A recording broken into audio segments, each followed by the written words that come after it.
नमस्ते पूर्वोत्तर, आप सबका स्वागत है अरुणोदय न्यूज 24 में। मैं एन अर्जुन रोजाना लेकर आता हूं पूर्वोत्तर की महत्वपूर्ण खबरें और आपको रखता हूं अपडेट। आइए देखते हैं आज की बड़ी खबरें कौन सी हैं। चीन पूर्वोत्तर के कुछ हिस्सों पर दावा करता है, मंत्री बोले हमारे दिल की धड़कन है पूर्वोत्तर।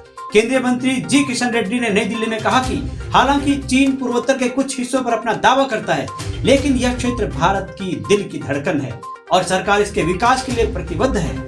रेड्डी नई दिल्ली में इंदिरा गांधी राष्ट्रीय कला केंद्र में 3 दिवसीय पूर्वोत्तर उत्सव का उद्घाटन करते हुए बोल रहे थे। पूर्वोत्तर भारत का एक महत्वपूर्ण स्तंभ है।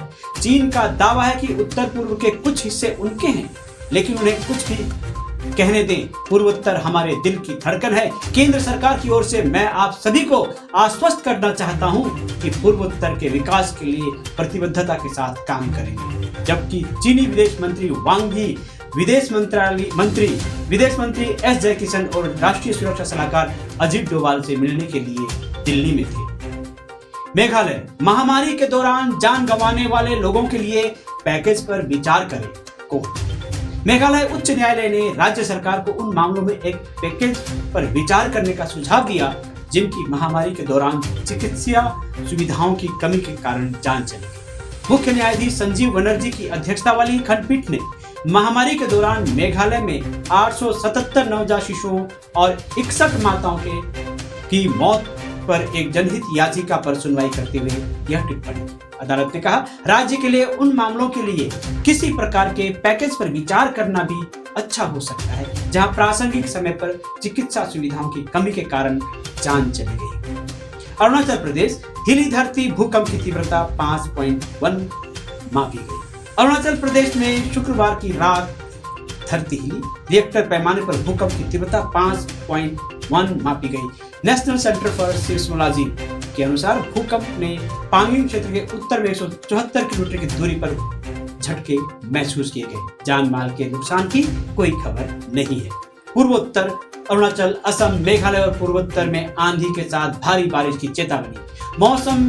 भारत मौसम विभाग विज्ञान की ओर से अगले 5 दिनों के दौरान बारिश और गरज के साथ बारिश होने की भविष्यवाणी की गई। इन भविष्यवाणियों को देखते हुए IMD ने अगले 2 दिनों के लिए पूरे पूर्वोत्तर के लिए येलो वॉच जारी की है। अगले 5 दिनों के दौरान अरुणाचल प्रदेश, असम, मेघालय, नागालैंड, मणिपुर, मिजोरम, त्रिपुरा, उप हिमालयी पश्चिम बंगाल और सिक्किम में आंधी के साथ भारी बारिश की संभावना है।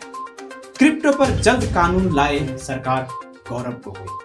क्रिप्टो करेंसी जैसी अनियमित आभासी डिजिटल संपत्तियों पर चिंता व्यक्त करते हुए कांग्रेस सांसद गौरव गोगोई ने कहा कि सरकार को आतंकवाद के वित्त पोषण और नस्ली दवाओं की तस्करी जैसे उद्देश्यों के लिए उपयोग को रोकने के लिए जल्द ही कानून लाना चाहिए।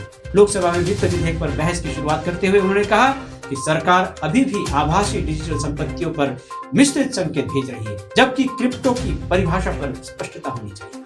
सरकार को इस विषय पर विचार करना चाहिए ताकि वर्चुअल डिजिटल संपत्ति मनी लॉन्ड्रिंग, ड्रग तस्करी या अपराध के लिए पसंदीदा मार्ग न बने। उन्होंने कहा, मुझे उम्मीद है कि नीति जल्द से जल्द सामने आएगी। इस समय क्रिप्टो एक जोखिम है।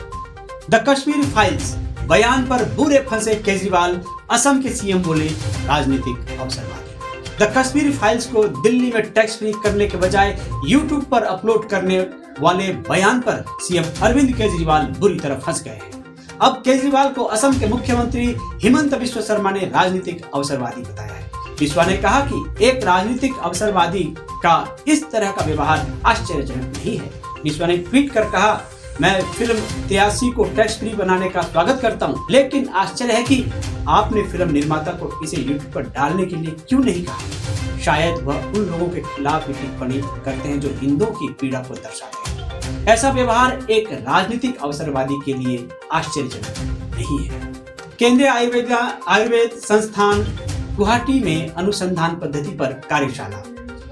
भारतीय उद्यमिता संस्थान IIE गुवाहाटी में केंद्रीय आयुर्वेद अनुसंधान गुवाहाटी द्वारा अनुसंधान पद्धति पर 2 दिवसीय कार्यशाला का आयोजन किया गया। North eastern institute of Ayurveda and homeopathy की निदेशक डॉक्टर नीता महेश्कर समारोह की मुख्य अतिथि थी। गुवाहाटी के प्रभारी सहायक निदेशक डॉक्टर दिनेश वर्मा ने कहा, इस कार्यशाला के आयोजन का मुख्य उद्देश्य युवा प्रतिभागियों के अनुसंधान कौशल को बढ़ाना है ताकि वे आयुर्वेद और इसके उपयोगी अध्ययनों के विभिन्न पहलुओं पर गौर कर सके। मुझे उम्मीद है कि कार्यशाला उनके लिए काफी फायदेमंद रहेगी। विभिन्न क्षेत्रों के दिग्गजों ने इस मौके पर अपने अपने विचार व्यक्त किए। असम मेघालय विवाद 12 में से 6 विवादित क्षेत्रों पर समझौते 29 को दिया जाएगा अंतिम रूप।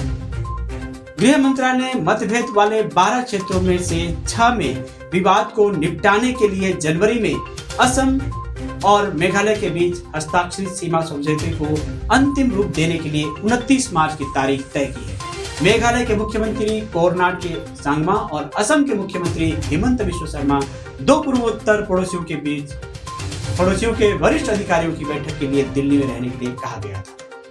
एक अधिकारी ने कहा कि हमें नई दिल्ली में 29 मार्च को सीमा समझौते को अंतिम रूप देने पर बैठक के बारे में गृह मंत्रालय से औपचारिक सूचना मिली है। मेघालय के मुख्यमंत्री कार्यालय ने कहा कि दोनों राज्यों के सीएम और सीमा समिति के पदाधिकारियों को त्रिपक्षीय बैठक के लिए तैयार रहने के लिए कहा गया है। असम मोटर वर्कर्स एसोसिएशन का बड़ा ऐलान, 48 घंटे का चक्का जाम का ऐलान किया है। Assam motor workers association AMWA ने 28 और 29 मार्च को 2 दिवसीय चक्का बंद का आह्वान किया है।